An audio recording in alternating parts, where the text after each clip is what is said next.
उपस्थित सबै दाजुभाइ तथा दिदीबहिनीहरूलाई धेरै धेरै धन्यवाद दिन चाहन्छु। सबभन्दा पहिला यो धन्यवाद दुईटा कारणले, एउटा तपाईँहरूको माया, तपाईँहरूको विश्वास, तपाईँहरूको भरोसाले आज हामी यहाँ छौँ। अहिले यो देशमा जनताको सरकार बन्दैछ। तपाईँ हामीले 67 वर्ष पछाडि एउटा यस्तो सरकार पाएका छौँ जुन सरकारले जनताको लागि काम गर्नेछ। त्यो सरकारलाई घचघच्याउनको लागि, त्यो सरकारलाई काम गर्नको लागि, राम्रो कानुन बनाउनको लागि, त्यो कानुन निर्माण गर्ने व्यवस्थापिका त्यो एउटा संस्थाको जिम्मेवारी लिन म पुगेको छु।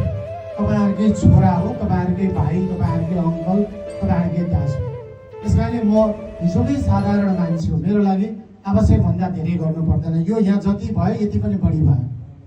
हुन त यहाँ फुल आएन भने, यहाँ मालाहरू आएन भने उता पसलको व्यापार हुँदैन। म पसलको व्यापार पनि होस् भन्न चाहन्छु।